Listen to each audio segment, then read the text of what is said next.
News Channel 3 continues our investigation into the fight between Scientology and protesters. Tonight, the second half of our exclusive interview with one of the religion's top leaders. Now, from the desert's news leader, KESQ News Channel 3 HD at 11. About this all week, a group of activists is taking on the Church of Scientology, with both sides vowing to fight to the end. Last night, News Channel 3's Nathan Baca took you inside Scientology's Hollywood complex for an exclusive one-on-one interview with one of the church's top leaders, Tommy Davis. And tonight, he continues with the second half of his interview in a story that you'll only see on News Channel 3. We confront Davis with the confidential works of L. Ron Hubbard and ask why there are threats of death by pneumonia for those who read it. Somebody from the Village Voice apparently said that the Church of Scientology is about, quote, ridding the body of space alien parasites. And your reaction then and now is what exactly to that claim? You know, here's the thing. There are outrageous claims out there on the internet about what Scientologists believe.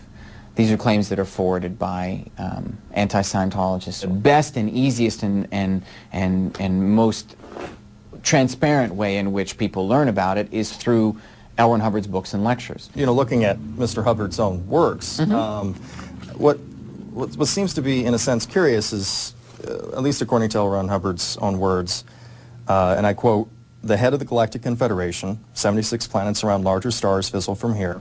I can stop you. Okay. I know what you're talking about. Okay. I'm familiar with the material. I think what you're getting at is that the confidential scriptures of the church. This is about the fundamentals. And in the practice of this is not about the fundamentals of your belief, though. Well, here's the thing. Soul. Right.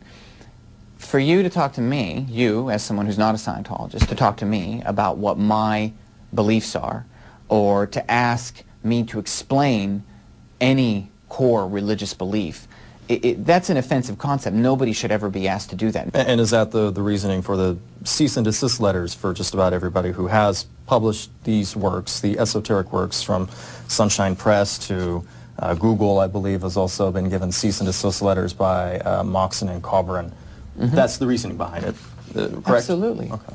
I'm not interested in somebody else's version of my religion or somebody else's idea of what my religion is, or something that somebody stole from the church that is legitimately church materials and is trying to show it to me for the only intent of knowingly violating my religious beliefs and knowingly violating how it is that I see fit to practice my religion. But arguably, isn't the reason why they are potentially wouldn't want to read it is because the book itself says that if you read it out of order, in effect, quote unquote freewheeling, according to one of the pages, that physical harm will come of you. I believe it mentions pneumonia. There is an actual fear, a physical fear, arguably.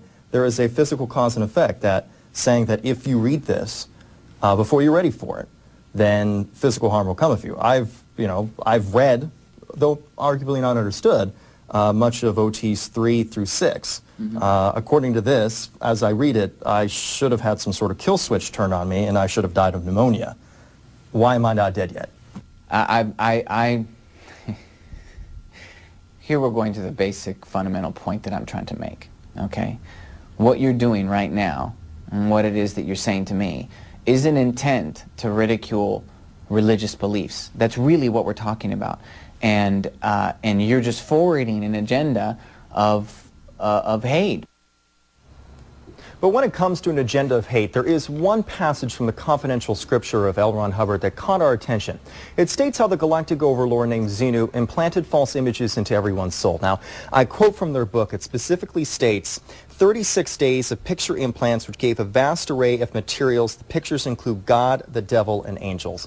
In other words, the Abrahamic religions, that's Christianity, Judaism, and Islam, they all have God, the devil, and angels in some form or another. Now, according to this high-level Scientology book, those are basically implanted images from an extraterrestrial dictator. So some of our viewers may find that offensive or hateful in a sense. Now, News Channel 3 is continuing its investigation of what's going on at Scientology's local headquarters. Now, the former marketing director and the former security chief are speaking out about what is their accounts of what is going on at the Hemet location. They're basically saying that there are human rights abuses and possession of heavy weapons at the location in Hemet. So we're working to air those stories next week. We have been receiving hundreds of news tips by email and over the phone over the past few days, so it's taking us a while to basically sort through all those tips to investigate those. Now, the government does give the Church of Scientology tax-exempt status, just like any other church. That's correct. But it has been challenged in the past. It has. For a while, throughout the 70s and the 80s, the IRS was going after the Church of Scientology to the point where L. Ron Hubbard himself, the creator, was basically on international waters. But during the 90s, the church did get IRS tax-exempt status, which was controversial for some, but they have maintained that they deserve that tax-exempt status, and they continue to hold that status to this day. Okay, interesting series of reports. We'll have more. Thank you, Dan.